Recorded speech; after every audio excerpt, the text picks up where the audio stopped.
सर्व बंधूंना माझा मानाचा जय मल्हार, जय भीम, जय ज्योती, जय संविधान. बांधवांनो, मी आज तुमच्या समोर खूप दिवसानंतर लाईव्ह आलोय. लाईव्ह येण्यामागं अनेक कारणं होती आणि ही कारणं अशी होती की रोज लोकांचे कॉल येत होते.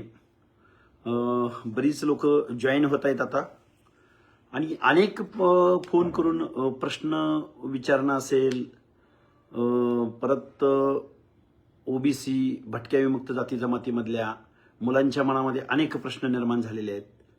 12 जिल्हा परिषदांतर्गत पंचायत समित्या, जिल्हा परिषदा, नगर परिषदा, नगरपालिका, महानगरपालिका ह्या ज्या निवडणुका झाल्या, या निवडणुकांच्या संदर्भात ही खूप कार्यकर्त्यांच्या, विशेष करून राज्यकर्त्यांच्या अनेक लोकांचे फोन कॉल होते. प्रत्येकाला तर मी जसं जमेल तसा वेळ द्यायचा मी प्रयत्न करतोयच. बरीच लोक लाईव्ह आलेले आहेत. नवनाथ तांबडे आहेत, शिवाहर काळे आमचे मित्र, चळवळीतले कार्यकर्ते, तेही लाईव्ह आलेले आहेत. शंकर खर्जे लाईव्ह आलेले आहेत. जय मल्हार ग्रुपचे ॲडमिन लाईव्ह आलेले आहेत. सर्वांना नमस्कार करतो. आणि आज खरं तर मी साताऱ्याला होतो.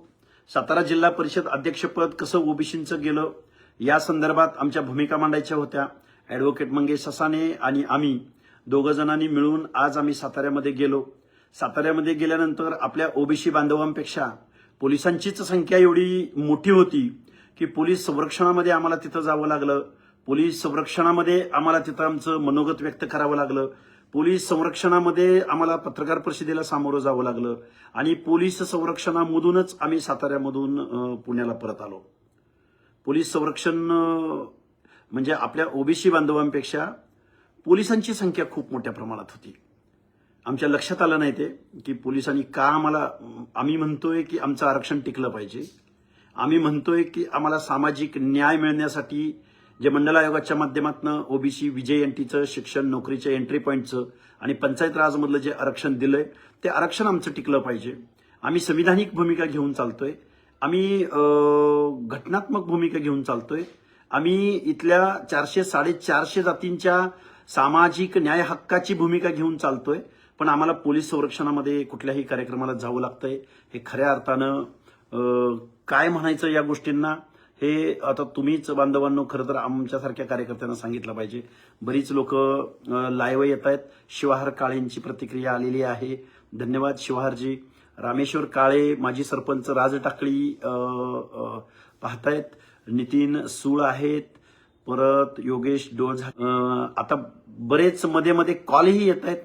माझा आवाज तुमच्यापर्यंत पोहोचत असेल तर तुम्ही मला आवाज पोचतोय म्हणून सांगा. प्रमोद भरणे आहेत, दत्ता ढेकळे आहेत, राम चव्हाण आहेत, बलभीम बारगजे आहेत, देवा बुरुंगले आहेत. बारामती तालुक्यातील धनगर समाज एकत्रित येऊन त्यांनी त्या बारामतीच्या पोटनिवडणुकीसंदर्भात त्यांनी भूमिका मांडलेली आहे. आमचे मित्र, सहकारी नेते बापूरावजी सोलनकर आत्ता लाईव्ह आहेत. यशवंत ब्रिगेडचे ते महाराष्ट्राचे अध्यक्ष आहेत. शिवाहर काळेंचा प्रश्न येतोय की तुमचा लढा योग्य दिशेने आहे. परमेश्वर आंधळे आहेत. बरीच लोक आहेत आणि नावं स्क्रोल होत आहेत. खूप नावं येत आहेत.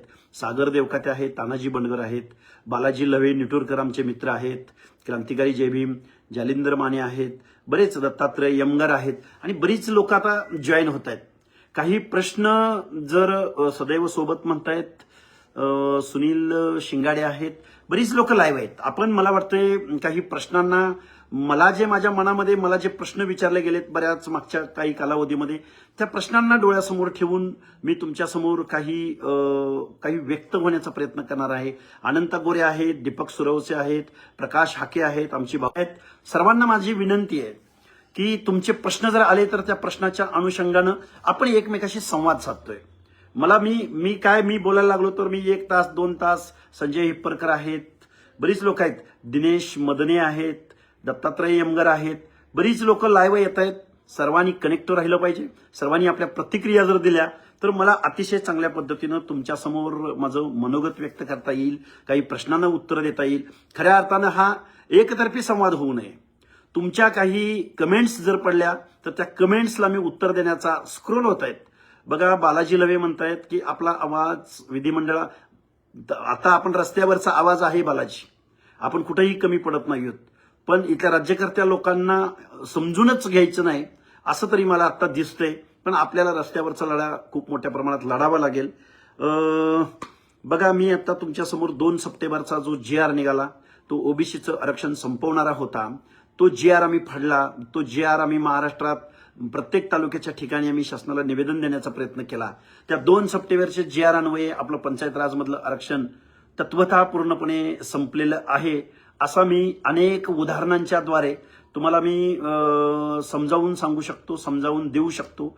अनेक उदाहरणादाखल काही गोष्टी मी तुम्हाला सांगू शकतो. 2 सप्टेंबरच्या GR अन्वये पंचायत राजमधल्या तुमच्या आरक्षणावरती ताबा मारण्याचं काम या महाराष्ट्रामधल्या मराठा कुणबी सर्टिफिकेट काढून आपलाच बांधव जो राज्यकर्ता आहे, जो शासनकर्ता आहे, जो गावचा पाटील आहे, वतनदार आहे, जहागीरदार आहे, परत आमदार, खासदार, मंत्रिमंडळ, महसूल मंत्रीपद, अर्थमंत्रीपद, गृहमंत्रीपद, मुख्यमंत्रीपद, खासदारक्या, वेगवेगळ्या महत्वाच्या वेगवेगळ्या जिल्ह्याच्या DCC बँका, वेगवेगळ्या शिक्षण संस्था, वेगवेगळे इंजिनिअरिंग कॉलेजेस, खाजगी कारखाने, सहकारी साखर कारखाने, दुधाचे प्लांट, वेगवेगळ्या स्तरामध्ये लिडिंगला असलेला, फ्रंटला असलेला आणि महाराष्ट्राचं राजकारण स्वतःच्या मुठीमध्ये ठेवून इथल्या राजव्यवस्थेवर आजपर्यंत कब्जा घेऊन बसलेला माझा मराठा बांधव ज्यावेळी गावगाड्यातल्या ओबीसी भटक्या विमुक्त जाती जमातीच्या न्याय हक्कासाठी, त्यांच्या प्रतिनिधित्वासाठी जे काही मंडल आयोगाच्या माध्यमातून या देशभरामध्ये जे ओबीसी रिझर्वेशन मिळाले, जे विजयंती आरक्षण मिळाले, त्या आरक्षणामधला सर्वात मोठा वाटेकरी आज रोजी ठरलेला आहे आणि मूळ ओबीसी मात्र बेदखल होताना दिसून येत आहे. त्याच प्रकरणाचा सोक्षमोक्ष लावण्यासाठी, त्याच प्रकरणावर बोलण्यासाठी आज आम्ही साताऱ्यामध्ये गेलो. महामानव डॉक्टर बाबासाहेब आंबेडकरांच्या प्रतिमेला अभिवादन केलं. त्या आंदोलनामध्ये, त्या आमच्या छोट्याशा कार्यक्रमामध्ये सर्वात जास्त कोण होतं तर आंबेडकरी जनता होती, रिपब्लिकनचे पदाधिकारी होते, वंचित बहुजन आघाडीचे पदाधिकारी होते, मुस्लिम समाजातले पदाधिकारी होते. पण ज्या ओबीसीचे न्याय हक्क अधिकार हिरावून घेतलेले आहेत तिथल्या व्यवस्थेनं, ते ओबीसीचे पदाधिकारी, ते ओबीसीचे माजी झडपीचे सदस्य, माजी पंचायत समिती सभापती, माजी जिल्हा परिषद अध्यक्ष, वेगवेगळ्या पक्षातल्या ओबीसी सेलचे प्रमुख, ही मंडळी मात्र आम्हाला त्या साताऱ्याच्या सभेमध्ये दिसून आली नाहीत. चळवळीमध्ये काम करणारे आमचे भरत लोहकरे असतील किंवा कोरडे साहेब असतील किंवा अनेक मंडळी तिथं त्या कार्यक्रमाला उपस्थित होती. पण आम्हाला दुर्दैवानं, खेदानं नमूद करावंसं वाटतं की पोलीस संरक्षणामध्ये आम्हाला तिथं जावं लागलं आणि ओबीसी बद्दलची पत्रकार परिषद आम्हाला तिथं घ्यावी लागली. बांधवांनो, घडलं कारण असं. मी तुम्हाला 1-2 उदाहरणं मी सातारा जिल्ह्यामधली तुमच्या डोळ्यासमोर ठेवीन.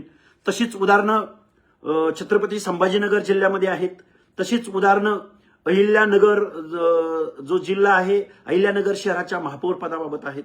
तसंच उदाहरण दौंडच्या नगराध्यक्ष दुर्गादेवी जगदाळे यांनी इतर मागासवर्गीयांचं सर्टिफिकेट काढून ते नगराध्यक्षपद कसं घेतलं त्या संदर्भातलं आहे. तसंच उदाहरण पिंपरी चिंचवडचं आहे.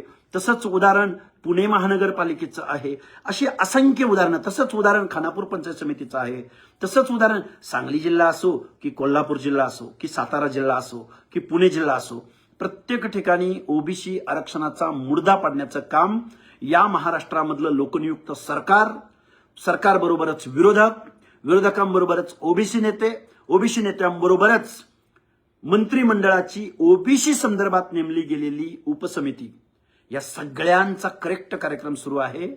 फडशा मात्र पाडला जातोय ओबीसी आरक्षणाचा, ओबीसींच्या सामाजिक न्याय हक्काचा. आता इथून पुढच्या कालावधीमध्ये एखाद्या शहरामध्ये महापौरपदी भगवान फुलसुंदर दिसणार नाही. एखाद्या जिल्हा परिषदेच्या अध्यक्षपदी माणिकराव सोनवलकर दिसणार नाही. एखाद्या सोलापूर सारख्या महानगरपालिकेच्या ठिकाणी हे जे ओबीसीचं जे काही महापौर पद, नगराध्यक्ष पद, नगरसेवक पद, झडपी पद, पंचायत समिती पद, ही आता इथून पुढच्या कालावधीमध्ये दिसणार नाही. कारण आता मराठा बांधव आपल्या ओबीसी मध्ये आलेला आहे. आता मराठा बांधवाच्या स्पर्धेमध्ये तुमचा आमचा गावगाड्यातला बलुता अलुता भटक्या विमुक्त जाती जमातीचा माणूस त्यांच्या स्पर्धेमध्ये टिकणार नाही. हे भयानक वास्तव आहे. ओबीसी बांधव बोलायला तयार नाही. ओबीसी बांधव पुढे यायला तयार नाही. माझ्या मराठवाड्यातल्या 8 जिल्ह्यामधल्या लोकांनी ओबीसीचं आंदोलन उभं केलं. आम्ही ओबीसी संदर्भातली संविधानिक भूमिका घेऊन गेल्या 1-2 वर्षामध्ये मराठवाड्यातल्या, पश्चिम महाराष्ट्रातल्या अनेक जिल्ह्यामध्ये गेलो. तिथल्या काही लोकांनी, सर्वसामान्य कार्यकर्त्यांनी हे आंदोलन मोठं करण्याचा प्रयत्न केला. पण इथल्या राज्यकर्त्या लोकांनी मात्र ओबीसी आरक्षणाचा गळा घोटण्याचं काम आज रोजी या महाराष्ट्रामध्ये केलेलं आहे. हे मला तुमच्या समोर खेदानं नमूद करावंसं वाटतंय. या सातारा जिल्हा परिषदेच्या अध्यक्षपदी कोरेगावचे आमदार महेश शिंदे साहेब यांच्या पत्नी सातारा जिल्हा परिषदेच्या अध्यक्ष म्हणून निवडून आलेल्या आहेत, निवड झालेली आहे. ती निवड सगळ्या महाराष्ट्रानं पाहिलेली आहे. ती निवड होत असताना मंत्री महोदयांना सुद्धा धक्काबुक्की झाली, हात फ्रॅक्चर झाला, असा देसाई साहेब, शंभूराज देसाईंचा दावा होता. दुसऱ्या बाजूला सत्ताधारी जे अध्यक्षपदाची शपथ घेतली त्यांचा असा दावा होता की निवडणूक निकोपपणे पार पाडली जात नव्हती. माणसांच्या झुंडीच्या झुंडी आतमध्ये आल्या. खऱ्या अर्थानं महाराष्ट्राची लढाई एका बाजूला शिवसेना, राष्ट्रवादी यांच्या अलायन्सची पाहिली, दुसऱ्या बाजूला भाजपनं अध्यक्षपद पदरात पाडून घेतलं. ही जी लढाई दाखवली गेली, ही लढाई खऱ्या अर्थानं ही लुटूपुटूची लढाई होती.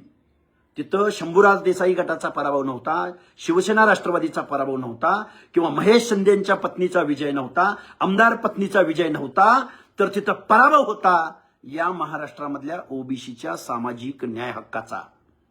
त्या सातारा जिल्हा परिषदेच्या अध्यक्षपदी ओबीसीचा माणूस बसायला हवा होता, पण ओबीसीचा माणूस बसू शकला नाही. तिथं बसला कोण? तर ओपनच्या जागेवर निवडून आलेल्या आमदारांच्या सुविद्य पत्नी शिंदेताई बसल्या, ज्या ओपन मधून निवडून आल्यात, ज्या ओबीसीच्या गटातून निवडून आल्या नाहीत. तरी सुद्धा त्यांनी सकाळी 9 वाजता दाखला काढला आणि साताऱ्याच्या जिल्हा परिषदेच्या अध्यक्षपदावर त्यांनी काय केलं? दावा सांगितला, ताबा मारला आणि गाव गाड्यातला माळी, साळी, कोळी, तेली, हटकर, धनगर, सनगर, वंजारी, लोणारी, परीट, गुरव, घडशी, नाभिक, सुतार, लोहार, कुंभार, बेरड, बेडर, रामुशी, बेलदार, कुंची कोरवी, टकारी, गावगाड्यातला कडक लक्ष्मीवाला, जोशी समाजातला मग नाथपंथी डवरी गोसावी, जोशी समाजामधला मेडंग्या जोशी, जोशी, विजयंती, अप्रवर्गातल्या विमुक्त जाती, ज्यांना गुन्हेगार म्हटलं गेलं इथल्या व्यवस्थेनं.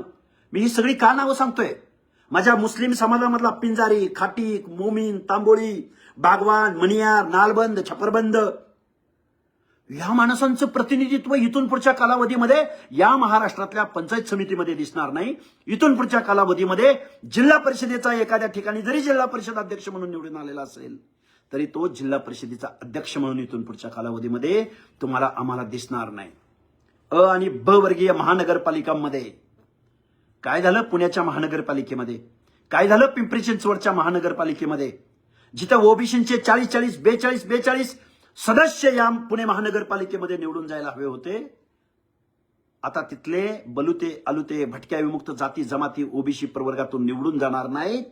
तर ओबीसीचं आरक्षण पद्धतशीर पद्धतीनं ओरबाडून घेण्यासाठी मराठा कुणबी नावाचा नव ओबीसी बेकायदा GR अन्वये बेकायदेशीररित्या सुप्रीम कोर्टाचं जजमेंट डावलून, राज्य मागास वर्ग आयोगाची शिफारशी डावलून, केंद्रीय मागासवर्ग आयोगाची शिफारस डावलून, अनेक वेगवेगळ्या तत्कालीन औरंगाबाद खंडपीठ जस्टिस मार्ला पल्ले यांचा निर्णय डावलून महाराष्ट्राच्या मुख्यमंत्री महोदयानं, महाराष्ट्राच्या विरोधकांनी, महाराष्ट्रातल्या बहुतांश सर्वपक्षीय आमदारांनी आणि त्यांना साथ देणाऱ्या ओबीसीच्या नेत्यांनी या महाराष्ट्रातलं सामाजिक न्याय हक्काचं रिझर्वेशन आज रोजी संपुष्टात आणलेलं आहे, ते संपलेलं आहे.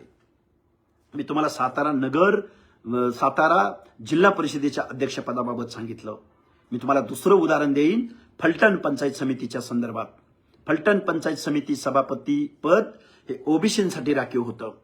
त्या फलटण पंचायत समितीच्या सभापती पंचायत समितीमध्ये 3 सदस्य हे माझे SC-ST बांधव आहेत, 3 सदस्य हे मराठा बांधव आहेत आणि 9 सदस्य ओबीसी आहेत. बांधवांनो, ध्यान देऊन आकडा ऐका. 3 सदस्य मराठा बांधव, 3 सदस्य आमचे दलित बांधव आणि 9 सदस्य ओबीसी.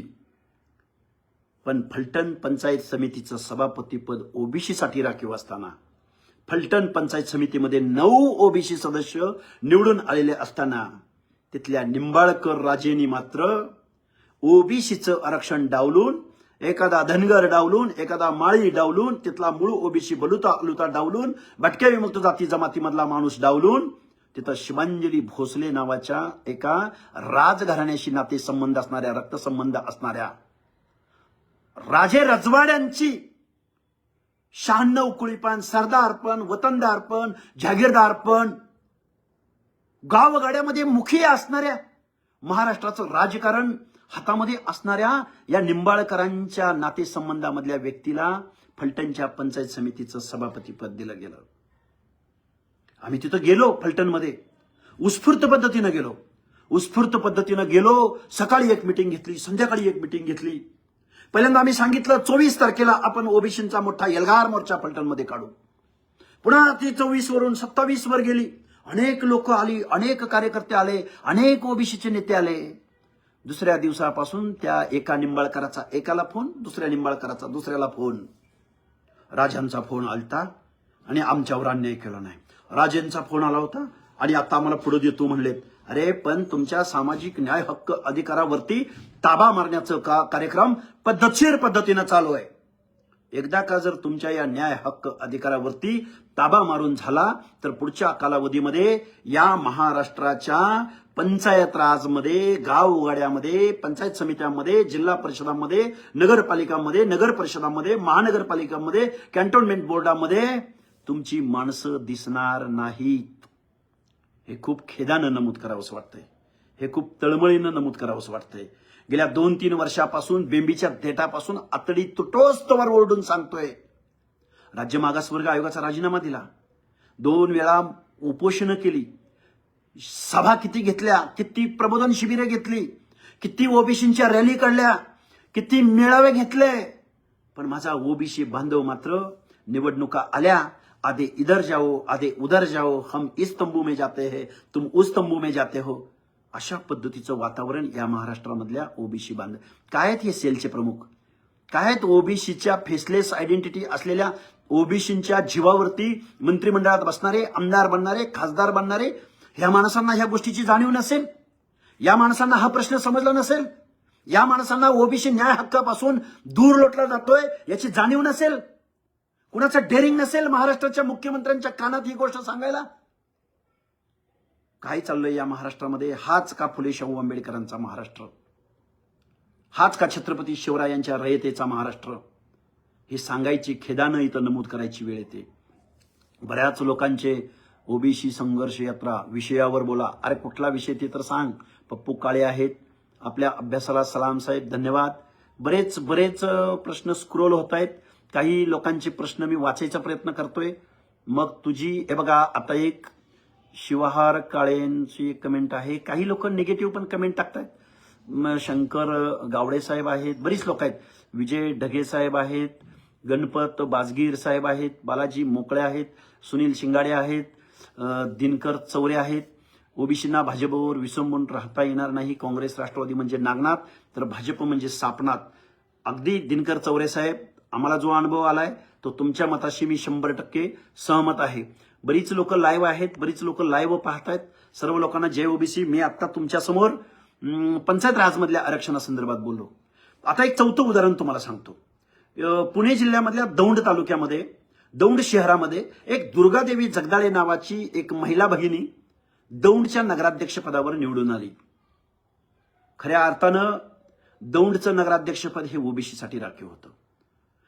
तेच कुटुंब, ज्या कुटुंबामध्ये दौंडच्या आमदारकीचा मान आहे, तेच कुटुंब की दौंड तालुक्यामध्ये त्यांचा कारखाना आहे, तेच जगदाळे कुटुंब की जे पुण्याचे आता वीर धवल जगदाळे पुण्याच्या जिल्हा परिषदेचे अध्यक्ष झाले, त्यांच्याच कुटुंबामधली एक दुर्गादेवी जगदाळे माझी माता भगिनी दौंडच्या नगराध्यक्ष पदावर ओबीसीच्या जागेवर निवडून आली. या जगदाळे कुटुंबियांचा फॅमिली बॅकग्राऊंड सांगायचं म्हणलं तर यांचं रिलेशन नेपाळच्या राजघराण्याशी जातं. पण त्याच जगदाळे कुटुंबियानं कुणबी दाखला काढला, बोगस ओबीसी सर्टिफिकेट काढलं आणि त्या दौंडच्या नगराध्यक्ष पदावरती एखादा बलुता अलुता एखादा भटका विमुक्त जाती जमातीमधला माणूस बसला असता, माता भगिनी बसली असती, पण नाही. तिथं दुर्गादेवी जगदाळे नाव, काय सोशल डिस्क्रिमिनेशन झालं असेल हो त्या दुर्गादेवी जगदाळेंच्या बाबतीमध्ये. कुठला सामाजिक अन्याय त्या जगदाळे कुटुंबियावर झाला असेल. त्यांनी जे ओबीसीचं सर्टिफिकेट काढलंय त्यांचं कुठलं सोशल डिस्क्रिमिनेशन, कुठले पॅरामीटर्स त्या जगदाळे कुटुंबियाला लावले. फलटणच्या सभापती भोसलेंना लावले. त्याचबरोबर त्या सातारच्या जिल्हा अध्यक्ष झडपीच्या अध्यक्ष बनले त्या शिंदे कुटुंबियांना लावला असेल. आज सकाळी मी सातारमध्ये जाणार म्हटल्यानंतर आमदार महेश शिंदेंचा फोन आला की आम्ही जर आमच्या पत्नीला तिथं उमेदवारी दिली नसती तर तिथं आमचा जिल्हाध्यक्ष होऊ शकत नव्हता. म्हणजे त्यांचा थोडक्यात मला सांगण्याचा उद्देश हा होता की मी बऱ्याच ठिकाणी मूळ ओबीसीना तिकीट दिली पण ते निवडून आले नाहीत. मग आम्हाला आमची जागा वाचवायची असेल, आम्हाला राजकारण करायचं असेल तर निवडून येणाऱ्या माणसाला आम्हाला तिकीट द्यावं लागेल. आणि मग इथून पुढच्या कालावधीमध्ये निवडून येणाऱ्या ओबीसीला तिकीट द्यायचं म्हटलं तर जे पुणे महानगरपालिकेत झालं, जे पिंपरी चिंचवड महानगरपालिकेत झालं, जे कोल्हापूर महानगरपालिकेत झालं, जे छत्रपती संभाजीनगर महानगरपालिकेत झालं, प्रत्येक ठिकाणी मराठा कुणबी दाखला आणलेल्या माणसाला ओबीसीच्या जागेवरती तिकीट दिली गेली. आणि मूळ ओबीसी मात्र घटनेमध्ये असताना, मंडल आयोगाची अंमलबजावणी असताना, 73व्या 74व्या घटना दुरुस्ती अन्वये सामाजिक दृष्ट्या मागासांचं प्रतिनिधित्वासाठी जे पंचायत राजमध्ये 27% आरक्षण दिलं गेलंय, त्या आरक्षणाचा मुर्दा पाडण्याचं काम या महाराष्ट्रामधल्या या 2 सप्टेंबरच्या GR अन्वये ओबीसीच्या आरक्षणाचा मुर्दा पाडण्याचं काम या महाराष्ट्रामध्ये झालंय. किती वेळा सांगायचं 2 सप्टेंबरचा GR बोगस आहे म्हणून.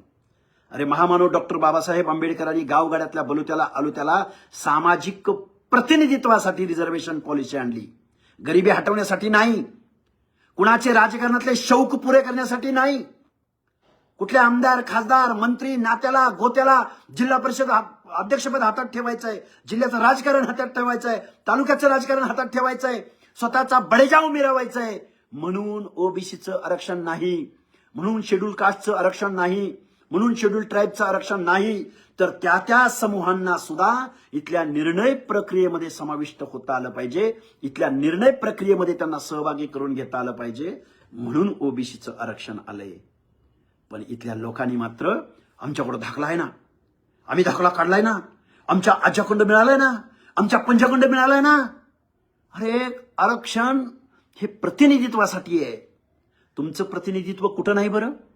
तुमचं प्रतिनिधित्व कारखानदारीत नाही, तुमचं प्रतिनिधित्व डीसीसी बँकात नाही, तुमचं प्रतिनिधित्व महाराष्ट्राच्या विधिसभेत नाही, तुमचं प्रतिनिधित्व महाराष्ट्राच्या विधान परिषदेत नाही, तुमचं प्रतिनिधित्व महाराष्ट्रातनं निवडून जाणाऱ्या देशाच्या लोकसभेत नाही, तुमचं प्रतिनिधित्व राज्यसभेत नाही, तुमचं प्रतिनिधित्व सहकारात नाही. कशात नाही तुमचं प्रतिनिधित्व? कुठला रिपोर्ट दिला, कुठल्या आयोगाने रिपोर्ट दिला की मराठा समाजाचं प्रतिनिधित्व डावललं जात आहे, मराठा समाजाच्या बाबतीमध्ये सामाजिक दुजाभाव केला जातोय, मराठा समाजाचे हितसंबंध हक्क अधिकार डावलले जात आहेत. कुणाकडून डावलले जात आहेत? ओबीसी कडून.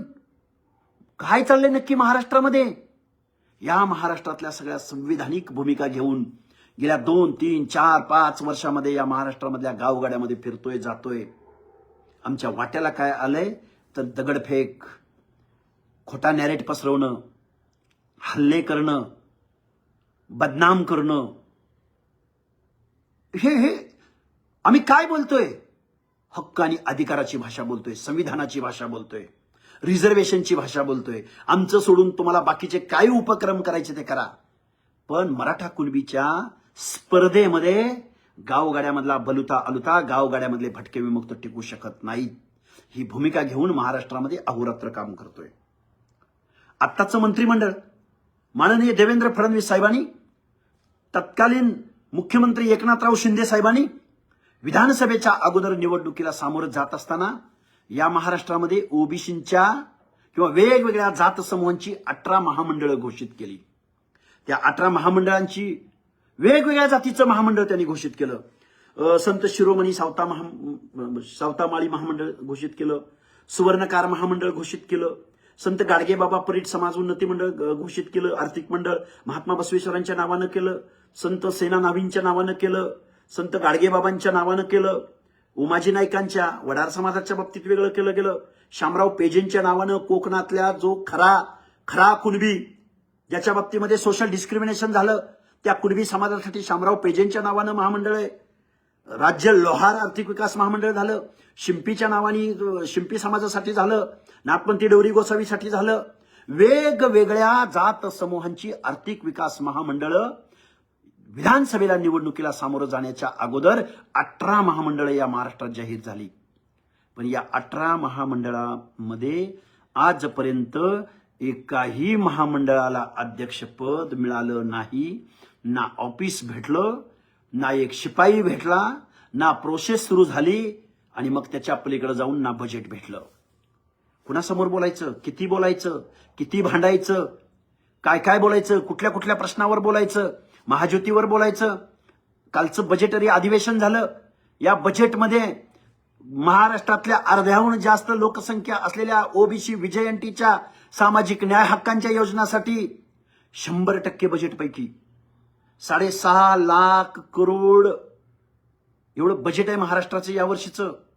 100% पैकी 0.56% बजेट या महाराष्ट्रामधल्या अर्ध्याहून जास्त लोकसंख्या असलेल्या लोकांना दिलं गेलंय. मी धिक्कार व्यक्त करतो इथल्या राज्य व्यवस्थेचा, मी धिक्कार व्यक्त करतो इथल्या मुख्यमंत्र्यांचा, मी धिक्कार व्यक्त करतो इथल्या मंत्रिमंडळांचा, मी धिक्कार व्यक्त करतो इथल्या ओबीसींच्या नावावरती मंत्रिमंडळामध्ये स्थान पटकवलेल्या लोकांचा.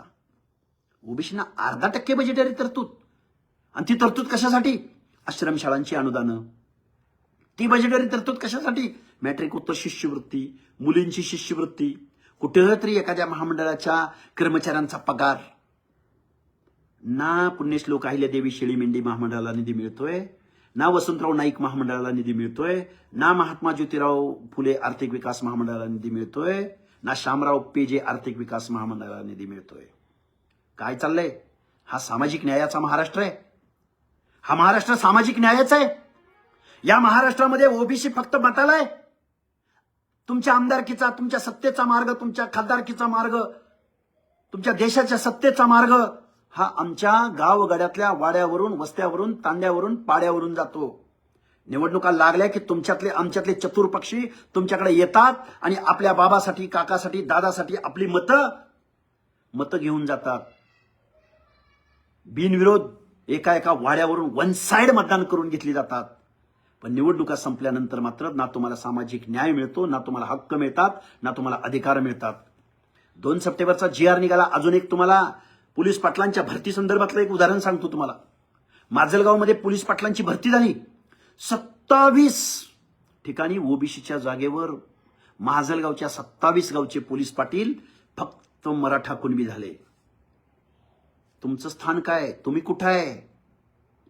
उद्या गावचं पंचायत राज यांच्या ताब्यात, ग्रामपंचायतीपासून, पंचायत समितीपासून, जिल्हा परिषदेपासून, नगर परिषदेपासून, नगरपालिकेपासून, महानगरपालिकेपासून, महाराष्ट्राच्या विधानसभेपासून, देशाच्या लोकसभेपर्यंत प्रत्येक राजकीय निर्णय प्रक्रिया, प्रत्येक राजकारणाचं प्रत्येक संस्था यांच्या ताब्यामध्ये गेल्यानंतर तुम्ही आम्ही गुलाम म्हणून जगा, गुलाम म्हणून राहा. या लोकशाहीमध्ये सगळ्यांच्या प्रतिनिधित्व घेऊन तुम्हाला आम्हाला पुढे जायचंय. लोकशाही सांगते we the people of India. काय सांगतो प्रियंबल? काय सांगतो घटनेचा सरनामा? आम्ही निवडून आलेले लोक, आम्ही या महाराष्ट्राची, या देशाची सार्वभौम जनता, आम्हाला प्रत्येकाच्या न्याय हक्क अधिकाराचं संरक्षण करायचंय. पण ओबीसींच्या न्याय हक्क अधिकाराचं संरक्षण करताना ना मुख्यमंत्री दिसतात, ना विरोधी पक्ष दिसतात, ना इथले आपले लोकप्रतिनिधी दिसतात, ना ओबीसीच्या नावावरती राजकीय लाभार्थ्यांची टोळी आजही ओबीसींच्या प्रश्नावर बोलायला तयार नाही. किती वेदना व्यक्त करायच्या, किती व्यथा व्यक्त करायच्या. सातारला गेलो, पत्रकार परिषद घ्यायला गेलो, बांधवांशी संवाद साधायला गेलो. 100-150 पोलिसांची पलटण, पिंजरा गाड्या, RCF, BSF, जेवढा पोलीस फोर्स होता साताऱ्यामध्ये तो सगळा पोलीस फोर्स आम्हाला लावला. खूप दुःखानं आणि खेदानं नमूद करावं असं वाटतं. आम्हाला घरातून बाहेर पडायचं म्हणलं तर कोण आमच्यावर कधी हल्ला करेल हे सांगता येत नाही. काय बोलायचं, किती बोलायचं, कुठल्या गोष्टीवर बोलायचं, या सगळ्या गोष्टीत तुम्हाला आम्हाला बाबांनो विचार करावा लागेल. रोस्टरच्या बाबतीमध्ये काय होतंय तुम्हाला माहितीये? नोकर भरतीच्या बाबतीमध्ये काय होतंय तुम्हाला माहितीये? अनेक जिल्ह्यांच्या पोलीस भरती चालू आहेत, तिथं काय होतंय तुम्हाला माहितीये? यूपीएससीच्या लिस्टमध्ये ओबीसीच्या जागावर कुणाची निवड होती, हे सगळं जर बोलायचं म्हणलं तर तास, 2 तास, 3 तास अपुरे पडतील.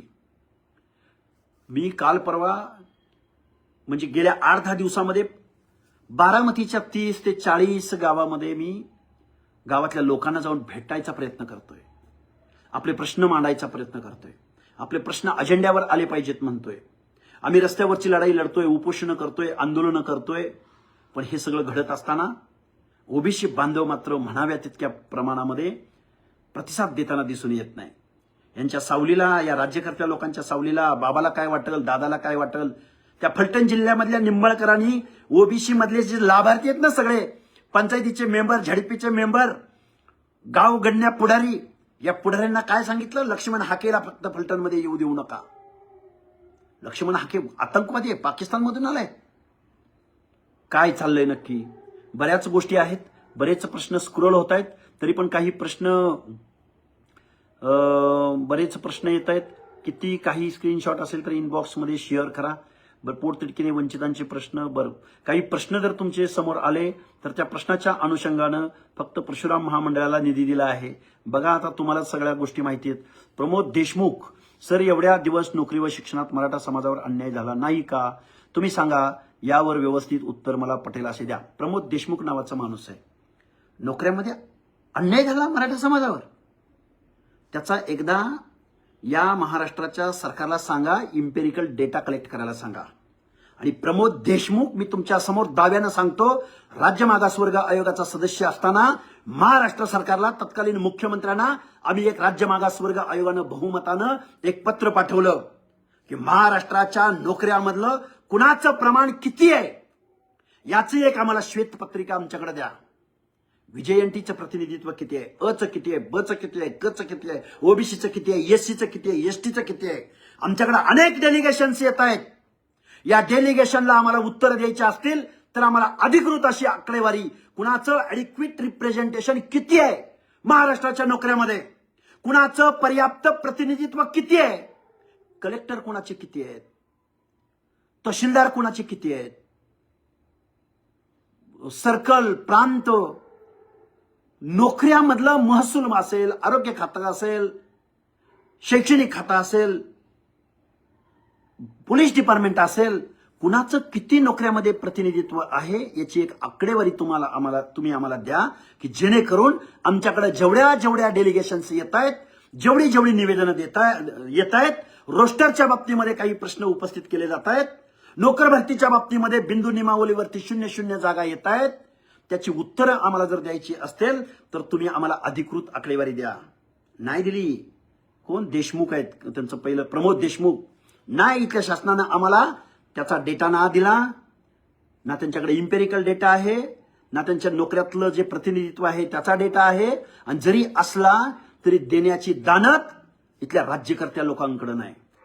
नोकऱ्यामध्ये अन्याय झाला म्हणून तुम्ही सांगता. कुठल्या नोकऱ्यामध्ये अन्याय झाला? शिक्षण संस्था तुमच्या, राजकारण तुमच्या हातामध्ये, मुंबईच्या डेस्क ऑफिस पासून इथपासून तिथपर्यंत तुम्ही राज्यकर्ते जमात तुम्ही. आणि तुमच्यावरती अन्याय झाला. कुठल्या जातीकडून झाला? ओबीसी मधल्या कुठल्या जातीनं तुमच्यावरती ओव्हरकम केलं? आणि कुठल्या क्षेत्रामध्ये मराठा समाजाचं प्रतिनिधित्व कमी पडलं? त्याचं जर तुम्हाला उत्तर पाहिजे असेल तर सुप्रीम कोर्टानं मराठा समाजाचं सामाजिक मागासलेपण नाकारताना 650 पानाचं जजमेंट दिलंय. त्या जजमेंटचा कधीतरी अभ्यास प्रमोद देशमुख तुम्ही करा आणि मग माझ्यासमोर तुम्ही चर्चेला या. प्रत्येक प्रश्नाचं उत्तर मी तुम्हाला विथ प्रूफ तुम्हाला द्यायला मी तयार आहे. गावगाड्यातल्या लोकांना वापरून लुबाडून घेतलं. गावच्या उपजाऊ जमिनीपासून, गावच्या सोसायटीच्या चेअरमन पासून महाराष्ट्राच्या मुख्यमंत्र्यांपर्यंत महाराष्ट्राची अवनती करून घेतली. उन्नती नाही. हा फुले शाहू आंबेडकरांचा प्रगत महाराष्ट्र नाही. हा महाराष्ट्र कारखानदारांचा महाराष्ट्र बनलाय, काही ठराविक लोकांचा महाराष्ट्र बनलाय. आणि त्या लोकांनी इथल्या लोकशाहीची साधनं, इथल्या लोकशाहीची फळं आपल्या पाहुण्या रावळ्यांना दिलेत. किती ओबीसींचा या महाराष्ट्रातल्या एक डीसीसी बँक सांगा की त्या डीसीसी बँकेचा अध्यक्ष ओबीसी आहे. होणार नाही, कारण तिथं रिझर्वेशन नाही. लोकसभेमध्ये विधानसभेमध्ये ओबीसी रिझर्वेशन नाही. काय चाललंय, काय बोलतायत? ज्यांच्यापासून संरक्षण पाहिजे ओबीसींना, ज्यांच्यामुळे ओबीसीचं प्रतिनिधित्व निवडून जाऊ शकणार नाही, ज्यांच्या स्पर्धेमध्ये राजकारणात, समाजकारणात, अर्थकारणात, शिक्षणामध्ये, नोकऱ्यामध्ये ओबीसी टिकू शकणार नाही, त्यांच्यापासून संरक्षण मिळवण्यासाठी इथल्या व्यवस्थेमध्ये रिझर्वेशन पॉलिसी आणली. आणि प्रत्येकाला वाटतोय आम्ही गरीब झालोय, आमची 20 एकरावरनं 2 एकरावर आल्या, आमची नापिकी झाल्या आणि आमच्या लेकराबाळासाठी. अरे राजे हो, तुमच्या नावावर 7-12 तर आहे, पण ओबीसी मधल्या 300-400 जाती अशा आहेत की त्यांच्या नावावर एक गुंठाभर जमीन नाही. ओबीसी मधल्या काही जाती अशा आहेत, भटक्या विमुक्तामधल्या काही जाती अशा आहेत की त्या जमिनीशी समांतर पाल करून पालात राहतात. हे कुणालाही कळणार नाही. सामाजिक न्याय म्हणजे काय? रिझर्वेशन का दिलं गेलं? कुणाला दिलं गेलं? कशासाठी दिलं गेलं? पर्याप्त प्रतिनिधित्व. तुम्ही म्हणताय नोकऱ्यामध्ये आमच्यावर अन्याय. कुणी केला तुमच्यावर अन्याय? महाराष्ट्राच्या मुख्यमंत्र्यांनी. कोणत्या मुख्यमंत्र्यानं? पहिले महाराष्ट्राचे मुख्यमंत्री यशवंतराव चव्हाण ते आत्ताचे पृथ्वीराज बाबा चव्हाण, एकनाथरावजी शिंदे साहेबांचा सगळ्यांचा कालावधी काढा. कुठल्या ओबीसीच्या जातीनं तुमच्या नोकऱ्यावरती गंडांतर आणलं त्याचा एकदा अभ्यास या महाराष्ट्रातल्या राज्यकर्त्यांना करायला सांगा. तुमच्या प्रश्नांची उत्तरं इथून पुढच्या कालावधीमध्ये तुम्हाला बघायला भेटतील. अनेक लोकांचे प्रश्न आहेत, प्रश्न बरेच स्क्रोल होत आहेत. इथं आता कोणाचा तरी दत्ता अबूज म्हणतायत पोटतिडकीने, बरोबर. जय मल्हार या ग्रुपवरून काही प्रश्न येत आहेत. बऱ्याच लोकांचे प्रश्न स्क्रोल होत आहेत. इथं कोण आहेत? बजरंग सानप आहेत, मोरक्या बरोबर आहे. 374 जातीला न्याय मिळेल. परत दराडे रामदास आहेत, दत्ता अबूज आहेत, विक्रम शिंदे आहेत. हाके सर, तुम्ही पहिले ग्रामपंचायत सदस्य किंवा पंचायत समिती सदस्य बना, नंतर टीका करा. हा आता विक्रम शिंदे नावाचा हा बोगस अकाउंट असणारा हा महाभाग आहे. अरे आम्ही ग्रामपंचायत सदस्य आम्हाला होऊ देत नाहीत, आम्हाला आमदार खासदार होऊ देत नाहीत, किंवा आमच्याकडे तेवढी क्रय शक्ती, मॅन मनी मसल पॉवर नाही, आमच्याकडे कारखाने नाहीत, आमच्याकडे सहकारी सूतगिरण्या नाहीत, आमच्याकडे राजकारण नाही, आमच्याकडे घराणेशाही नाही, आम्ही वतनदार नाही आहोत, आम्ही पाटील नाही आहोत, आम्ही देशमुख नाही आहोत, शेकडो वर्षाचा इतिहास आमचा नाही, लिटरेचर आमचं नाही, म्हणून तर आम्हाला रिझर्वेशन मिळालंय ना. आणि पहिलं ग्रामपंचायत सदस्य व्हा म्हणून तुम्ही आम्हाला चॅलेंज करताय, हेटाळणी करताय तुम्ही आमची. म्हणजे आमची बहुसंख्य मतं, आमच्या बापजाद्यांनी तुम्हाला मतं दिली, आमच्या बापजाद्यांनी तुमचं नेतृत्व स्वीकारलं, आमच्या बापजाद्यांनी तुम्हाला आम्ही नेता मानलं, म्हणून तुम्ही आमच्या टाळूवर मिऱ्या वाटताय. जेवढे ओबीसी बांधव मला पाहतायत त्या ओबीसी बांधवांना माझे हात जोडून कळकळीची विनंती आहे. नेहमी मतपेठीचं राजकारण आणि मतावरती बोलणारे, तुम्ही ग्रामपंचायत सदस्य व्हा म्हणणारे, तुम्हाला एवढी मतं पडली, तुम्हाला तेवढी मतं पडली. अरे लक्ष्मण हाके सोडा. महामानव डॉक्टर बाबासाहेब आंबेडकरांना सुद्धा, या देशाला संविधान देणाऱ्या, मानवतेचं तत्व देणाऱ्या, समतेचं तत्व देणाऱ्या डॉक्टर बाबासाहेब आंबेडकरांचा पराभव सुद्धा कोण आहे? हा माणूस विक्रम शिंदे नावाच्या सारख्या मनुवादी माणसाने बाबासाहेबांचा पराभव केलाय. अरे मित्र एका मेंढपाळाचा पोरगा, एका ऊसतोड मजुराचा पोरगा आहे. आम्ही नाही झालो ग्रामपंचायत सदस्य म्हणून आम्ही आमच्या हक्काधिकारावर बोलायचं नाही. आम्हाला अधिकार नाही तो बोलायचा, आणि आम्ही निवडून आल्यावर तुम्ही बोलू देणार? हे मनुवादी लोक आहेत. गावगाड्यातल्या ओबीसींना, सर्व जातीच्या लोकांना एकत्र यावं लागेल आणि तुमच्या हक्क आणि अधिकाराचं संरक्षण करावं लागेल. आता फुलेशाहू आंबेडकर परत जन्माला येणार नाहीत. अरे गावातला शेवटच्या घटकातला माणूस आहे, त्याला प्रतिनिधित्व द्या. डोंगराच्या कुशीला कुठेतरी कंजार भाट राहतोय, एकदम पारंपरिक जीवन जगतोय, त्याला कुठं घ्या असं आता इथले राज्यकर्ते म्हणणार नाहीत. गोंडगोवारी, कोरकू, पावरा, भिल्ल ह्या लोकांच्या प्रतिनिधित्वासाठी इथली माणसं बोलणार नाहीत. इथली माणसं कुठलंही आरक्षण वरबाडून घ्या, कुठलंही आरक्षण डुप्लिकेट दाखला काढा. तुमच्या आमच्या हक्क अधिकारावर गंडांतर आणणाऱ्या ह्या अवलादी आहेत. जोपर्यंत या गावगाड्यामधला ओबीसी, व्हीजेएनटी, एसबीसी, दीनदलित बांधव, आदिवासी बांधव जोपर्यंत सामाजिक न्याय हक्काच्या बाजूनं या रस्त्यावरती उतरणार नाहीत, तोपर्यंत तुम्हाला आम्हाला कोणीही वाचवू शकणार नाही. हे मी आज तुम्हाला लिहून देतो इथं. बरीच लोकांचे प्रश्न येत आहेत. शिवार काळेंचा एक प्रश्न आहे, सर पाथर्डीमध्ये कुणबी सर्टिफिकेटची माहिती लपवली जात आहे, माहितीच्या अधिकाऱ्याला रिस्पॉन्स दिला जात नाही. हे शिवार काळे हे प्रत्येक ठिकाणी चालू आहे. प्रत्येक ठिकाणी एकतर महिला भगिनी, जात प्रमाणपत्र इश्यू करणारी महिला भगिनी लाच घेताना काल परवा त्यांना अटक झाली. या महाराष्ट्रामधले जे जात पडताळणी आणि जात प्रमाणपत्र इश्यू का एक निवडणूक लागली की शेकडो प्रमाणपत्र दिले जातात. त्या सातारच्या जिल्हा परिषद अध्यक्ष माझी माता भगिनी झाली शिंदे नावाची आमदार पत्नी, त्यांना तर सकाळी 9 वाजता कुणबी सर्टिफिकेट मिळालं. निवडून आल्या ओपनच्या जागेवर. जागा मिळायला पाहिजे होती ओबीसी बांधवाला, पण जागा कोणी घेतली? आमदार पत्नी शिंदे माझ्या भगिनीनं. बंधूंनो, लाईट गेलेली आहे आता माझ्या समोरची, पण आपण बोलत राहू. माझा आवाज तुमच्यापर्यंत पोहोचत असेल. विजू ते जरा फोनची बॅटरी लावू ना. माझा आवाज तुमच्यापर्यंत पोहोचतोय जरी मी इथली लाईट गेलेली आहे. तर बांधवांनो, बरेच प्रश्न आता स्क्रोल होत आहेत. तर सर्वांना माझी हात जोडून कळकळीची विनंती आहे. गेवराई तालुक्यामध्ये सगळ्यात जास्त मराठा समाजाचे वाळू माफिया असोत, कारखानदारांची माफिया असोत, अनेक ठिकाणच्या बघा. आमच्या येथे गणेश दुगणे म्हणून यांचा एक प्रश्न आहे की आमच्या येथे जिल्हा परिषद ओबीसीला जागा सुटली होती, तिथे पण ओपनचा उमेदवार बोगस कुणबी प्रस्थापित उमेदवार निवडून आला आणि इथून पुढं हे बघा, हा कोणाचा प्रश्न आहे? गणेश दुगाने यांचा प्रश्न आहे. इथून पुढच्या कालावधीमध्ये ओबीसीच्या जागेवरती फक्त आणि फक्त मराठा कुणबी निवडून येताना दिसतील, बाकीची लोक आता निवडून येणार नाहीत. एका मंत्र्यांना मी हा प्रश्न विचारला. मंत्री महोदय म्हणले, हाके सर, आम्ही जर मूळ ओबीसीला इथं तिकीट दिलं असतं तर ते नगरसेवक म्हणून निवडून येत नव्हते. म्हणजे आमची जागा धोक्यात आली असती, आणि आमची जर जागा धोक्यात आली तर आमचं नुकसान होतंय. म्हणजे इथल्या लोकांना आता सामाजिक न्यायाचं पडलेलं नाही, इथलं प्रतिनिधित्वाचं पडलेलं नाही, रिझर्वेशनचं पडलेलं नाही. तर इथल्या लोकांना आता फक्त स्वतःचं राजकारण टिकवायचं आहे, स्वतःच्या पक्षाचं वर्चस्व टिकवायचं आहे, इथली राजसत्ता स्वतःच्या हातामध्ये घ्यायची आहे. इथल्या सगळ्या लोकांना आता राजकारण करायचं आहे, त्यांना सामाजिक न्याय द्यायचा नाही.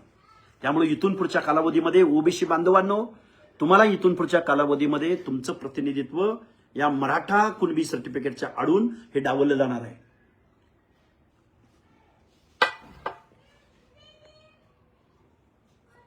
ओबीसी समाजाने हाकेसर यांना बरेच प्रश्न स्क्रोल होत आहेत. बारामतीच्या सरंजामी घराण्याविरुद्ध लढा लढला पाहिजे, त्यामुळे निवडणुकीत यावेळी लढा हा रवी कुमार सुभाषराव यांचा, त्याच्यावरती तर मी सविस्तर बोलेनच. दीपक दळस साहेब आहेत, जय मल्हार आहेत, संपूर्ण यांची कृपया यांची माहिती इनबॉक्समध्ये द्या. सर मी सर्वसामान्य घरातून आहे. प्रमोद, अरे सर्वसामान्य घरातून आहे म्हणून ईडब्ल्यूएस आहे ना. प्रमोद देशमुख, परत तुमचा प्रश्न आहे, ईडब्ल्यूएस कोणासाठी? इकॉनॉमिकल विकर सेक्शनसाठी आहे ना. त्या इकॉनॉमिकल विकर सेक्शन रिकामा पडलाय तुमचा आज. नाही, तुम्हाला बलुत्याच्या आलुत्याच्या अनाथ माती कळवायची आहे. तुम्हाला मागासवर्गीयांचे डोहाळे लागलेत.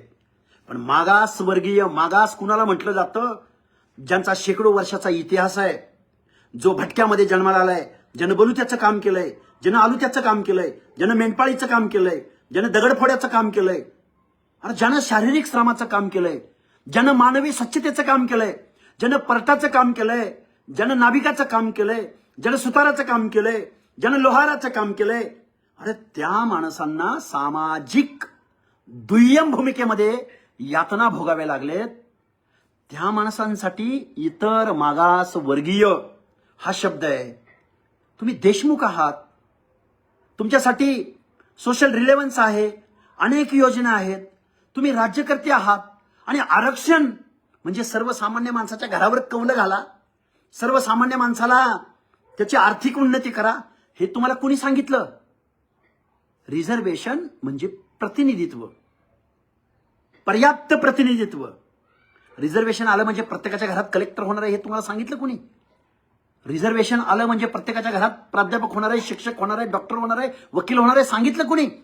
ऍटलिस्ट त्या समूहामधला एक तरी प्रतिनिधी युपीएससी मध्ये सिलेक्ट व्हावा, एमपीएससी मध्ये सिलेक्ट व्हावा, लोकसंख्येच्या प्रमाणामध्ये सिलेक्ट व्हावा, राजकारणामध्ये सिलेक्ट व्हावा, पंचायतीमध्ये सिलेक्ट व्हावा, निर्णय प्रक्रियेमध्ये यावा, आणि त्या माणसालाही वाटावं की आम्ही या भारताच्या लोकशाहीचे सुजाण नागरिक आहोत, सन्माननीय नागरिक आहोत आणि आम्हालाही इथल्या व्यवस्थेमध्ये आम्ही जरी रामुशी असलो, जरी बेरड असलो, आम्ही जरी कुंभार असलो, आम्ही जरी लोहार असलो, आम्ही जरी घिसाडी असलो, आम्ही जरी पारधी असलो, आम्ही जरी टकारी असलो, तरी सुद्धा आम्हाला नगरसेवक होता येतं, आम्हाला झडपी मेंबर होता येतं, आम्हाला पंचायती मेंबर होता येतं. ही विन विन सिच्युएशन माझ्या या लोकशाहीमध्ये निर्माण व्हावी. सामाजिक न्यायाचं धोरण दूरवर डोंगराच्या कुशीला असलेल्या माणसाच्या घरापर्यंत पोहोचावं. सोशल जस्टिस त्यांना मिळावा म्हणून रिझर्वेशन पॉलिसी आहे. गडी म्हणतात आम्ही गरीब झालोय, आम्ही सामान्य कुटुंबातला आहे, आता आम्हाला पण ह्यांनाच मिळतं मग आम्हाला का नाही मिळत. तुम्ही बलुत्यामधलं कुठलं काम केलं इथल्या व्यवस्थेमध्ये सांगता का देशमुख? तुम्ही नंदीबैल घेऊन फिरला?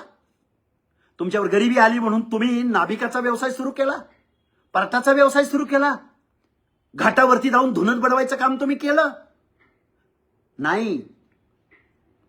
जे सामाजिक न्यायाचं आरक्षण आहे, सामाजिक दुजाभाव माणसातला न्यूनगंड जावा, शेकडो वर्षाची प्रतारणा जावी, माणूस म्हणून जगता यावं म्हणून ही रिप्रेझेंटेशनचं रिझर्वेशन धोरण आहे.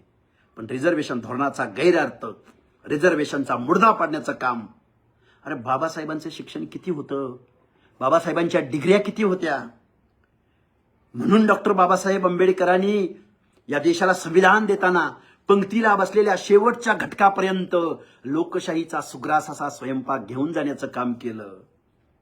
पण ज्याच्या हातामध्ये, ज्या वाडप्यांच्या हातामध्ये हा लोकशाहीचा सुग्रास असा स्वयंपाक गेला, त्यांनी मात्र हा स्वयंपाक वाढत असताना ना शोषितांना न्याय दिला, ना दलितांना न्याय दिला, ना ओबीसींना न्याय दिला, ना बलुत्याला न्याय दिला, ना आलुत्याला न्याय दिला, ना मेंढपाळाला न्याय दिला, ना ऊसतोड मजुराला न्याय दिला.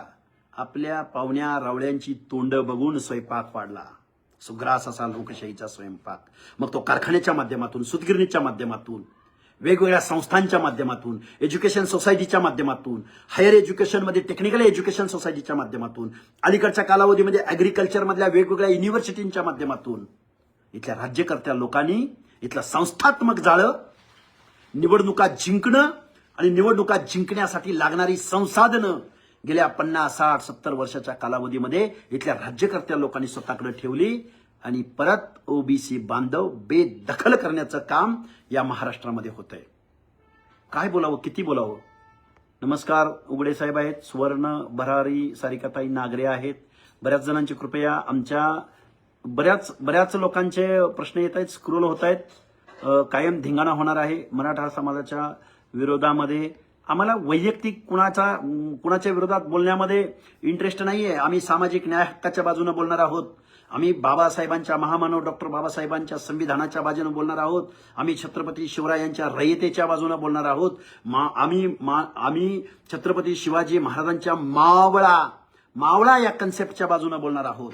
ज्या छत्रपती शिवरायांच्या स्वराज्यामध्ये, छत्रपती शिवरायांच्या राज्यासाठी, आमच्या राजासाठी जीवाची कुर्बानी देणारे वीर जीवा काशीद, जीवा महाले, शिवा काशीद, बेहरजी नाईक, तानाजी मालुसरे, 18 पगड जाती, 12 मावळ मुलकातली हर एक जात समूहामधली माणसं ज्यांनी आपल्या जीवाची कुर्बानी छत्रपती शिवरायांसाठी दिली, त्या छत्रपती शिवरायांच्या महाराष्ट्रासाठी या महाराष्ट्रातलं ओबीसी मन तयार होतंय. त्यासाठी आम्ही लढा लढतोय. काही माणसं काही बोलतात. बरेच प्रश्न दीपक दळस आहेत, आशिष मेहत्रे आहेत, श्याम गोरे आहेत. ओबीसीनो मतदान करताना भान ठेवून असं व्हायला पाहिजे. खरं तर सर, बदल फक्त तुमच्यासारख्या योद्ध्यामुळे होणार आहे. धन्यवाद. मोहन जाधव आहेत. जातनिहाय जनगणना कराना, समजेल कोण कोणाचा अधिकार घेत आहे. मदन जाधव, जातनिहाय जनगणना, ओबीसी किती आहेत हे तुम्हाला कळल. आत्ताचा महाराष्ट्र जो प्रेझेंट केला जातोय तो महाराष्ट्र नाही.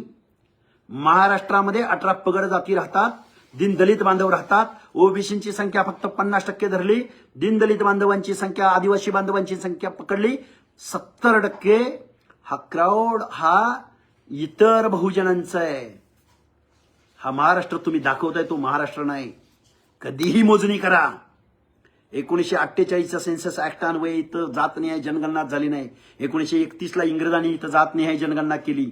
पण तुम्हा लोकांना कळेल ना फलटण तालुक्यात कोण किती आहे, गेवराई तालुक्यामध्ये कोणाची संख्या किती आहे, माजलगावला कोणाची संख्या किती आहे? नांदेड जिल्ह्यातल्या मुखेडमध्ये कोणाची संख्या किती आहे? निफाडमध्ये कोणाची संख्या किती आहे? नांदगावमध्ये कोणाची संख्या किती आहे? पुण्यातल्या इंदापूरमध्ये कोणाची संख्या किती आहे? बारामतीमध्ये कोणाची संख्या किती आहे? भोरवेला मुळशीमध्ये कोणाची संख्या किती आहे? जातनिहाय जनगणना झाल्यावर कळल ना लोकांना. तुम्ही होचाल का आमदार खासदार? तुम्ही करता वय जातनिहाय जनगणना आणि तुम्हाला अडवलंय कोणी? करा ना. हे अशी अनेक महाभाग आहेत. ओबीसीच्या बोडक्यावरचं टाळू खाणारी माणसं आहेत. खूप संविधानिक भाषामध्ये, खूप वैचारिक भाषामध्ये मी तुमच्या समोर माझी भूमिका व्यक्त करतोय. सर्वात जास्त मेरिट एनटीसीची लागू आहे सर.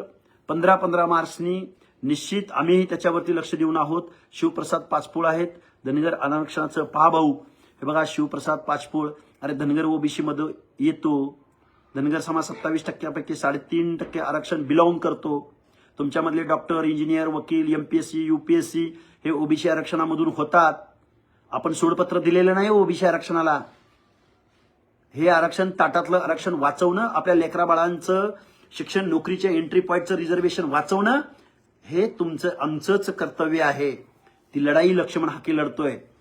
अजून बघा खूप लोकांचे प्रश्न येत आहेत, बरेच स्क्रोल होत आहेत. कोण म्हणाल माघारीचा शब्दही उच्चारू नका.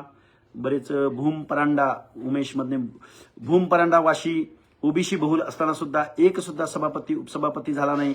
हा विचार करण्याची गरज आहे ओबीसीनी. अरे ओबीसीला एवढं कळलं असतं तर एवढं आरक्षण जायची आज तुमच्यावर वेळच आली नसती. खऱ्या अर्थाने यांना राजकीय आरक्षण पाहिजे होतं आणि ते त्यांनी मिळवलंच. त्यांचा अजेंडाच तो होता. दुगाने साहेब सर जे एकदम बरोबर आहे. प्रमोद देशमुख सर तुमचं लढणं आवडतंय पण आमच्यासारख्यासाठी लढाऊ अशी विनंती आहे. अरे या महाराष्ट्रामध्ये छत्रपती शिवाजी महाराजांना तुम्ही समजून घेतलं नाही म्हणून आज तुमच्यावर ही वेळ झाली. महाराष्ट्रातल्या प्रत्येक राज्यकर्त्याची भावना होती दिल्लीचं तख्त. महाराष्ट्रातल्या प्रत्येक राजा राजवाड्याच्या वाड्याचा दरवाजा जर कुठल्या दिशेला होता तर तो उत्तरेकडे होता. आणि महाराष्ट्रातल्या अनेक राजकीय धुरीणांची एक स्वप्न होतं की दिल्लीचं तख्तावरती आपलं एकदा निशाण फडकलं पाहिजे. नाही, अरे तुम्ही गावगाड्यातल्या भटक्यांच्या, ओबीसींच्या, बलुत्याच्या, आलुत्याच्या अनाथ माती कालवून तुम्ही ओबीसी बरोबर भांडताय. कसं दिल्लीच्या तख्तावर तुम्ही जाल? अरे दिल्लीचं तख्त तिकडे रिकामं पडलंय. अरे गुजरातच्या 2 व्यापारी माणसांनी या देशाचं राजकारण हातामध्ये ठेवलंय. तुम्हाला लढायचं दिल्लीच्या तख्तासाठी तुम्ही लढायला पाहिजे होतं. आणि आमच्या महाराष्ट्रातल्या मराठी माणसांची, नॉट मराठा, मराठी माणसांची ताकद तुम्ही मागायला हवी होती. अरे तुम्ही आमचा फलटण सारख्या ठिकाणी सभापती होऊ देना, दौंडला नगराध्यक्ष होऊ देना, सातारला जिल्हा परिषद अध्यक्ष होऊ देना, कोल्हापूरला महापौर होऊ देना, तुम्ही पोलीस पाटील होऊ देऊ ना. माजलगाव तालुक्यामध्ये 27 पोलीस पाटील आणि आम्हाला पंतप्रधान कसं वाचावलं पंतप्रधान? गावगाड्यातल्या ओबीसीची ही मोठ, छत्रपती शिवरायांच्या राजनीतीचं धोरण, नाव शिवाजी महाराजांचं घ्यायचं आणि इकडे ओबीसींच्या अनाथ माती कालवण्याचं काम तुम्ही या महाराष्ट्रातले हे सरदार, वतनदार, कारखानदार मंडळी करताय. आम्ही काय मागतोय तर आमचं सभापतीपद आम्हाला द्या. आम्ही काय मागतोय तर आमचं जिल्हा परिषदेचं अध्यक्षपद आम्हाला द्या, की जेणेकरून आम्हाला सामाजिक न्याय भेटल, जेणेकरून आम्हाला योजना कळतील, जेणेकरून आम्हाला राजकारण, समाजकारण कळेल, जेणेकरून आम्हाला इथलं प्रशासन कळेल, जेणेकरून आमच्या एखाद्याच्या मनामध्ये भावना निर्माण होईल की कायद्याच्या सभागृहात आपल्याला गेलं पाहिजे. देशात 73वी 74वी घटना दुरुस्ती झाली आणि पंचायत राजमध्ये ओबीसींना आरक्षण द्यायचं ठरलं. या देशामध्ये डॉक्टर बाबासाहेब आंबेडकर म्हणायचे शहराकडे चला, महात्मा गांधी म्हणायचे खेड्याकडे चला. खेड्यामध्ये 75% 18 पगड जातीची बहुजन संख्या राहते. जोपर्यंत आपण खेड्याकडे सिविक्स पंचायत राज घेऊन जाऊ शकणार नाही तोपर्यंत सर्वसामान्य माणसाला न्याय भेटणार नाही. किती उदात्त भावना होती महात्मा गांधींची. डॉक्टर बाबासाहेब आंबेडकर म्हणायचे की गावगाड्यामधल्या दीनदलितांच्या बाबतीमध्ये छूताछूतपणा पाळला जातोय, त्यांना कमी लेखलं जातंय, त्यांना दुय्यम वागणूक दिली जाते. त्या माणसांनी शहराकडे आलं पाहिजे, शिक्षण घेतलं पाहिजे, शिका, संघटित व्हा, संघर्ष करा. नाही, निवडणूक आली, आम्ही फुले शाहू आंबेडकरांचे वारसदार, स्वर्गीय दादा आम्ही यशवंतराव चव्हाणांच्या विचाराचे वारसदार. शरदचंद्रजी पवार, फुले शाहू आंबेडकरांच्या पुरोगामी महाराष्ट्रामध्ये याच पवारांच्या कुटुंबामध्ये पद किती? याच पवारांच्या कुटुंबामध्ये सुनेत्राताई, सुप्रियाताई, याच पवारांच्या कुटुंबामध्ये शरदचंद्रजी पवार खासदार, पार्थ पवार खासदार, रोहित पवार आमदार. किती पद? मी बारामतीमध्ये फिरलो, वाड्या वस्त्यावरनी फिरलो. अरे आपली संख्या एवढी आहे, चला आपण आपल्या समस्या मांडूया, आपल्या भावना मांडूया, आपण बोलूया. ओबीसीचं आरक्षण डावललंय, ओबीसीचं बजेट डावललंय, ओबीसीच्या पोरांना न्याय भेटत नाही, चला बोलूया. अरे हक्के सर, असं कुठं असतं करावं? किती मोठी माणसं आहे ती, सहानुभूतीची लाट आहे. अरे सहानुभूतीची लाट तुम्ही आम्ही पाळायची, पाळू. दुःख तुम्ही आम्ही करायचं, आणि ह्यानी मात्र 3व्या दिवशी जाऊन शपथ घ्यायची. काही चुकत असलं तर माफ करा बंधूंनो. बंडाची सुरुवात, क्रांतीची सुरुवात, सामाजिक न्याय हक्काची सुरुवात, गावगाड्यातल्या शेवटच्या घटकाच्या बाजूनं बोलणं, हे हातामध्ये सतीचं वाण घेऊन फिरणं आहे. खूप दिवसातनं मी लाईव्ह आलोय बंधूंनो, खूप दिवसातून.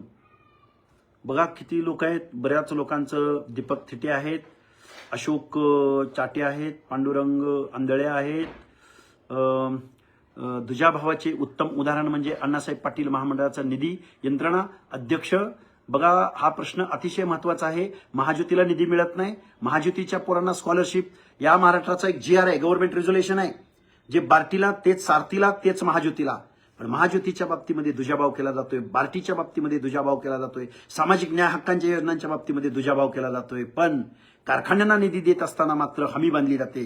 कारखान्यांना निधी दिला जात असताना शेकडो कोटी रुपयांच्या चेकवरती सह्या होतात. पण ओबीसींच्या सामाजिक न्याय हक्काच्या योजनांना बजेट मिळतंय ना, त्यांचे अध्यक्ष नेमले जात आहेत ना, त्यांना न्याय भेटतोय. या अवनतीला कोण जबाबदार असेल तर ओबीसी मधले वेगवेगळे नेते, की ज्यांनी प्रबोधन करायला पाहिजे, ओबीसीची मोठ बांधायला पाहिजे, ओबीसींना एकत्र करायला पाहिजे, सामाजिक न्यायाची भूमिका घ्यायला पाहिजे. पण तसं घेताना दिसून येत नाहीत. खूप उदाहरण आहेत बंधूंनो, खूप लोकांचे प्रश्न येत आहेत. बऱ्याच लोकांचे धनगर आरक्षणाचं बघा काका. अरे शिवप्रसाद पाचपोळ, आपल्या 4 पिढ्या गेल्या ना, धनगर ओबीसी मध्ये येत नाही का? किती वेळा त्याच प्रश्नाचं उत्तर देऊ? आपण सोडपत्र दिलं का ह्या आरक्षणाला? NTC अंतर्गत 3.5% रिझर्वेशन मधून तुमची पोरं अनेक महत्वाच्या ठिकाणी जात होते. मागच्या 2-3 दशकामध्ये सोडून द्यायचं का? अभ्यास असेल त्यांनी व्यक्त व्हावं, विरोधाला विरोध करायचा आणि काहीतरी करायचं आणि कुणाच्या तरी अजेंड्यावर काम करायचं बंद करा. वैचारिक भूमिका घ्या, थोडंसं नॉलेज वाढवा, ज्ञान वाढवा. संपूर्ण यंत्रणा विक्रम मदनेंचं म्हणणं आहे. विक्रम मदने आहेत, बाळू डोंगरे आहेत. अरे बाळू डोंगरे, आता तू जे बोललाय ना, तुझ्या आई बापानं तुझ्यावर जे संस्कार केलेत ना, ते संस्कार तुझ्या या प्रतिक्रियेमधून दिसत आहेत. अरे मी जी भूमिका मांडतोय, जे मुद्दे मांडतोय, त्या मुद्द्यांना क्रॉस करणारा एखादा प्रश्न विचार ना, जसा प्रमोद देशमुखांनी विचारला. बाळू डोंगरे, तुझ्या आई बापाने तुला हेच संस्कार केले वाटतं. तुझ्या आई बापांना धन्यवाद. असला दिवटा निपजला त्यांच्या उदरी. बरीच लोक आहेत, किरण पाटील तू दिसत नाही. अरे किरण पाटील, मी दिसणार रे. मी ज्यावेळी येईल ना, मुळशी पॅटर्न मधला माहितीये का डायलॉग, ज्या दिवशी ओबीसी एंट्री कराल ना, नांगरा सकट, हे तत्व लक्षात ठेव. हे असले चिल्लर, हत्ती चले बाजार तो कुत्ते भोंके हजार. ओके सर, बऱ्याच लोकांचे प्रश्न येत आहेत. अनंत बारगजे आहेत, बरीच लोक आहेत. कुंभार, गणेश कुंभार, धन्यवाद गणेशराव. बऱ्याच लोकांचे प्रश्न येत आहेत, बऱ्याच जणांचे प्रश्न स्क्रोल होत आहेत. धन्यवाद बंधूंनो, बराच वेळ झालं बोलतोय. अजून तुम्ही हे जे माझं लाईव्ह आहे ते फेसबुकवरती असणार आहे. बऱ्याच लोकांनी प्रश्न उपस्थित करावेत, बऱ्याच प्रश्नांना आम्ही उत्तर द्यायचा प्रयत्न करू. बराच वेळ झालं तुम्ही माझ्याबरोबर कनेक्ट राहिलास, संवाद साधण्यात आला, आणि बऱ्याच जेवढं व्यक्त होता येतंय तेवढं आपण व्यक्त व्हायचा प्रयत्न केला. बंधूंनो धन्यवाद. आपण इथून पुढच्या कालावधीमध्ये 1-2-5 दिवसाला या फेसबुक लाईव्हच्या माध्यमातून संवाद साधूया. धन्यवाद. जय हिंद, जय भारत, जय ज्योती, जय मल्हार, जय भीम, जय महाराष्ट्र.